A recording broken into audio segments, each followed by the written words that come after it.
3 pessoas de uma mesma família foram encontradas mortas nesse sábado, numa fazenda em Curvelo, na região central do estado. É um outro caso que chamou atenção nesse fim de semana. Lembrou casos também na zona rural do estado, em que pessoas morreram. As vítimas, um casal de idosos e o irmão do fazendeiro, foram amarradas e executadas, podemos dizer assim. 14 mil reais que estavam numa gaveta no quarto do casal foram levados. A repórter Regiane Moreira está em Curvelo. Assim que a gente soube dessa situação, nós mandamos a equipe da Regiane para Curvelo e tem as novidades desse crime brutal. Regiane, bem-vinda, boa tarde.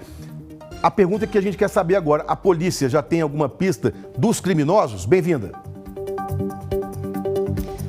Boa tarde para você e a todos que nos acompanham. O que eu posso dizer é que a polícia está trabalhando, viu? Nós estivemos agora mesmo na entrada ali da fazenda onde o casal morava e estava lá o delegado da Furtos e Roubos aqui de Curvelo e também uma equipe da delegacia dele e da delegacia de homicídios. Eles estão trabalhando juntos, inclusive levantaram um drone lá, sobrevoou a área para ver se havia uma outra saída por onde esses criminosos pudessem ter entrado e saído. Pois é, eu estou aqui agora com o Matheus e a Nilce, são filhos da Maria Helena e do seu Regino, eles que tiveram essa fatalidade e receberam essa notícia. Claro, nunca se espera uma coisa dessa, tamanha brutalidade. Eles vieram falar conosco porque é o pedido de justiça que vocês querem, né, Nilce? Sim, é o que eu quero agora e meus pais eram pessoas maravilhosas.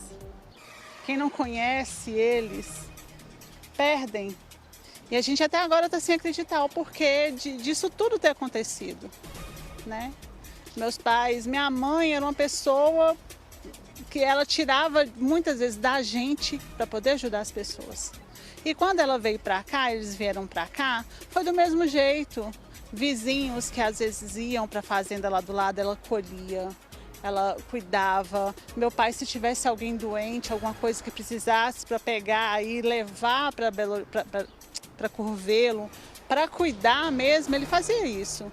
Então não tinha nada nas mãos para nada, para ninguém. E eu ainda falava com o pai assim, muitas vezes eu lembro para seu pai, a gente tem que comprar alguma coisa e ter aqui para vocês se defenderem. E ele falou assim, não, minha filha, quem me defende é Deus. E se eu estou com ele, nada de ruim vai me acontecer. Ontem eu conversei com sua filha, inclusive, ela me disse que eles vieram para cá há aproximadamente 3 anos, né? E vieram em busca de uma vida mais tranquila. Seu pai trabalhou durante muito tempo numa empresa grande, até se aposentou por conta de um problema cardíaco, parece que é isso mesmo, né? Queria descansar, né, Matheus? Queria. E, assim, a vida inteira meu pai nunca parou de trabalhar. Nunca parou de trabalhar. Lá tem muito trabalho para ser feito lá ainda. E a gente, fazendo o trabalho que meu pai fazia, viu a carga que ele segurava lá só com a minha mãe. Então, assim, meu pai era um trabalhador, entendeu? Nunca ia parar de trabalhar. Minha mãe também nunca ia parar de trabalhar. Eles queriam sossego, eles queriam paz e aparentemente não conseguiram, né? Pois é, eu até estive lá, eu vi que a casinha, parece que é uma casa nova, eles construíram recentemente, porque ainda está nos acabamentos, a gente vê que estão mexendo ainda para melhorar a estrutura, né? O seu pai, pelo que a polícia falou, parece que ele tinha um hábito de guardar dinheiro, né? Você comentou isso com os policiais. Você acredita que a pessoa sabia que ele tinha dinheiro em casa? Sim, sim, porque quando a gente chegou lá, eles me ligaram, era 4h30 da manhã, né? Não me passou a informação completa, passou só que o meu pai estava caído e falou com meu marido para ele segurar o taco, que as coisas não estavam legais. Nós saímos de lá imediatamente, chegamos aqui, na hora que a gente chegou na metade do caminho, a gente encontrou com uma viatura da polícia.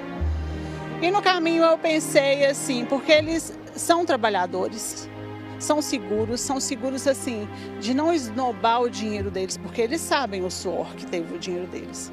Aí eu fiquei muito preocupada porque falou assim, mas nós vimos o seu pai, o cara que ligou pra gente, falou assim, a gente viu o seu pai deitado, falou com o Rodrigo a situação que ele estava, mas só que o Rodrigo não me falou do jeito que estava, eu já estava desesperada.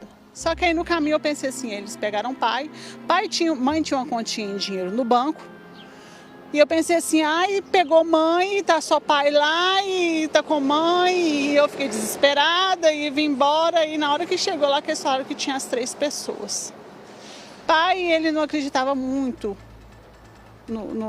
no banco, ele gostava de ter ali, ver, enxergar o suor dele.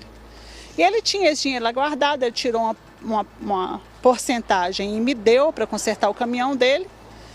E ficou, só que ele falava assim, ó, minha filha, o velho tá quebrado.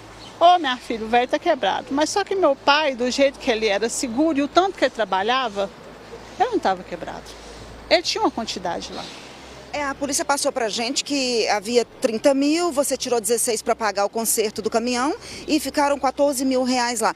É isso mesmo que vocês acreditam, que a pessoa mexeu inclusive nas gavetas do quarto, né? Sim, eu acredito que tinha 30 mil, porque a intenção do meu pai era de ficar com o caminhãozinho dele e pegar um Fiat Uno.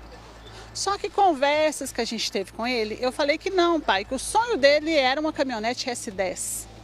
Então nós vamos pegar esse caminhão do senhor, vender ele e comprar esse S10 que o senhor quer. Eu acho que o senhor trabalha tanto, então o mínimo que o senhor tem que ter é isso, é esse conforto.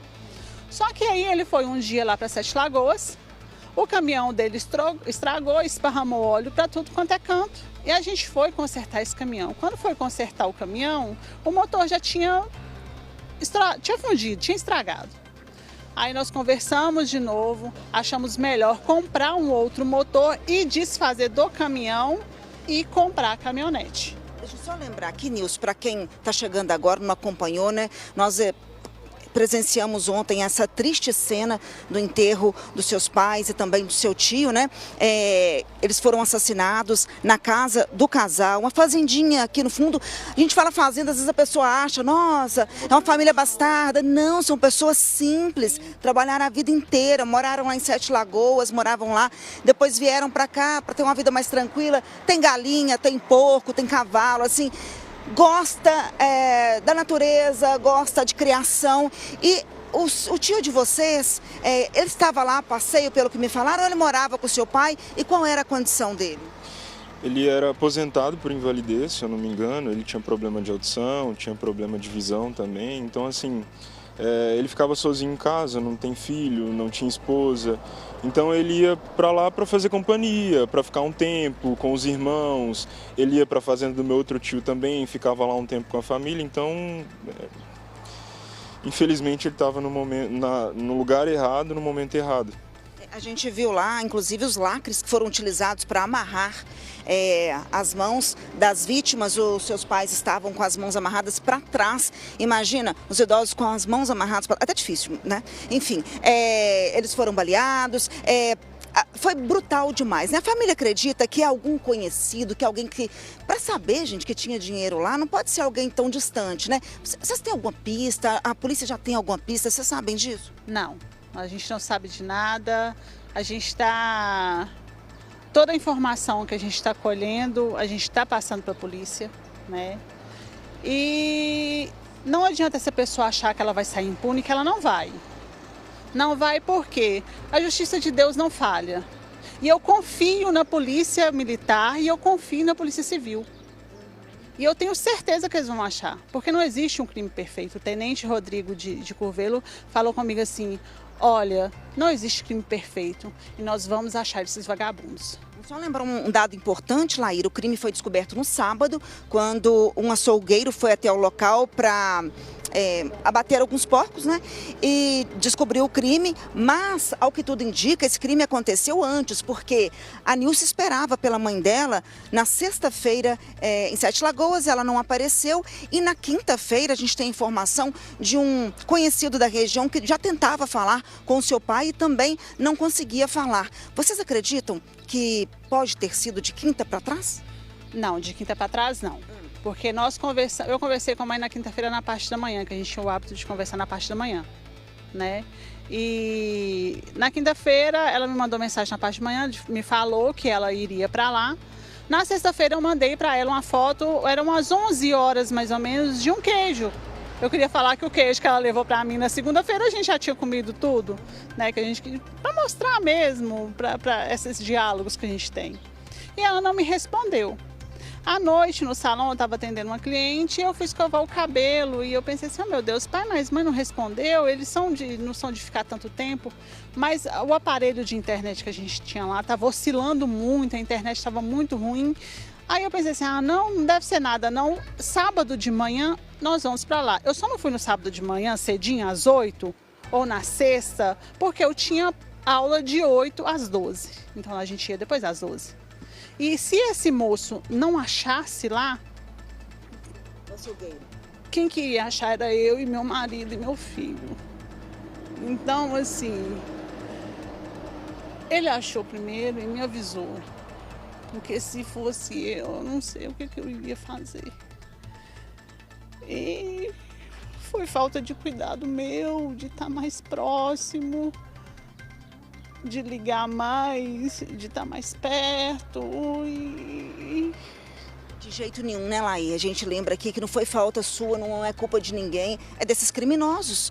Vocês, de jeito nenhum. Você está contando aí, sempre falava com sua mãe, acompanhar. A gente ia para lá de 15 em 15 dias. A gente se via toda semana. Toda semana. Se eles não fossem para Sete Lagoas, eu ia para lá. Se pai me ligasse 5 horas da tarde, ô filha, a energia que caiu, eu estava indo. Ô filha, isso, eu estava indo. Sabe? E assim, eu sempre busquei estar o mais perto deles possível, né? Porque meu irmão sempre brincava comigo, você não sai do rabo, da saia do meu pai e da minha mãe. Eu pensei, mas eles é o que eu tenho. Então eu fazia tudo. Quando eles mudaram, meu marido falou assim, o senhor pode até ir, mas a gente vai colocar câmera, a gente vai ficar de olho em vocês. E de fato tinha câmera lá. A gente tinha uma câmera que dava acesso até a porteira, que a gente visualizava tudo. Só que como a internet foi ficando ruim e a gente foi pegando confiança no lugar e nas pessoas, a gente foi deixando pra lá. E é um lugar que a gente não vê casa nenhuma, assim, a casinha tá afastada, né? Agora eu fiquei com uma dúvida também, porque a Polícia Civil encontrou a documentação dos irmãos lá, mas não encontrou documentos e cartões bancários da sua mãe. E, ao que tudo indica, a sua mãe, pelo que você falou, guardava também o dinheiro no banco, né? Vocês já conseguiram informação no banco, se tiraram algum valor de lá? Não tirou nada. A minha filha foi lá agora, a gente já estava conversando no telefone, não mexeu em nada. O último saque que teve foi no dia 11 e eu acredito que foi para pagar uma fatura de cartão de crédito dela, né? Então não mexeu em nada. Porque se tentou, a gente ia, automaticamente o sistema do banco ia saber, né? E a princípio eu até pensei em deixar tudo ativo, tanto o cartão de crédito dela quanto a conta bancária. Mas só que aí eu acho muito injusto tirar um dinheiro dela, que ela custou a juntar. Tentamos deixar um pouco lá, mas o banco não permite. Regiane? Bloqueou tudo. Oi, Laí. O que chama atenção nessa história, eu me lembrei até da história do Duzinho lá de Baldim, lembra? Foi brutalmente assassinado, ele e o amigo dele, também numa área rural, só que de Baldim, nesse caso aí foi em Curvelo, mas se eu entendi o Matheus, filho do seu Regino, esse é o caso do Duzinho que nós estamos mostrando agora aí. O caso do Duzinho me parece foi uma execução motivada por uma venda, uma vingança, ninguém sabe ao certo ainda o que aconteceu de fato no caso do Duzinho e do Zoião. Os dois foram brutalmente assassinados. Agora, no caso de Curvelo, o Matheus, filho, está dizendo para você aí que o sonho deles era, depois de uma vida toda de trabalho, morar numa fazendinha, numa casinha, num sítio, era isso? Deixa eu até confirmar com ele aqui, Matheus. O sonho dos seus pais era, depois dessa vida longa de trabalho, vir realmente ter essa vida mais tranquila, nesse cantinho só deles. Eles falavam sobre isso? Falavam, sempre falaram. O intuito deles era criar a gente da melhor forma possível para depois conseguir descansar com tranquilidade. E claro, pelo que vocês falaram, pelo que eu ouvi lá ontem, na despedida deles, pessoas que não têm inimigos, pessoas boas. Vocês não sabem de nenhum problema com desafetos, por exemplo? Não. Pai era uma pessoa maravilhosa. Não tinha guerra com ninguém, inimigo de ninguém. Pai era uma pessoa sociável, minha mãe mais sociável ainda. Mãe passava na rua, mesmo as pessoas que ela não conhecia, ela falava bom dia, sabe? Pai era muito solícito, era ogro, às vezes, jeito de homem, né? Mais sério, mais fechado, era um bom dia, um boa tarde. Mas ele sempre foi uma pessoa muito dada, sabe? O que ele pudesse ajudar, que ele estivesse ali, que pudesse ajudar, ele faria. Vocês estão aqui agora, a polícia também está correndo atrás de toda a informação que possa contribuir nas investigações. Como eu disse, encontrei agora há pouco com os investigadores lá na porta, inclusive, da residência. E vocês vão acompanhar, já estão acompanhando também passo a passo, né? Qual que é o próximo passo que vocês vão dar agora? Vocês também estão fazendo uma investigação por conta própria? Tem algumas pistas? Como é que está tudo isso? Assim, a gente tenta tirar força para lembrar de alguma coisa, mas primeiramente eu acho que o importante nesse momento é você que está aí assistindo. Se você saber, se você souber de alguma coisa, se você tiver alguma informação que acha relevante, passe isso para a polícia, a gente pede por favor. E outra coisa é que a gente pede que o Estado, o governo do Estado, a Secretaria de Segurança, o governador Romeu Zema, os deputados federais, que eles olhem para a nossa situação, para que eles olhem para tal Minas, que é o estado mais seguro do Brasil, e vejam, usem o que aconteceu com os meus pais como exemplo para não acontecer com você que está assistindo aí, com a sua família que está aí do outro lado. Então a gente pede por justiça. Olha, nossos sentimentos a toda a família, sintam-se abraçados por nós. Estamos, né, Lair, abraçando também agora essa causa, buscamos também por justiça.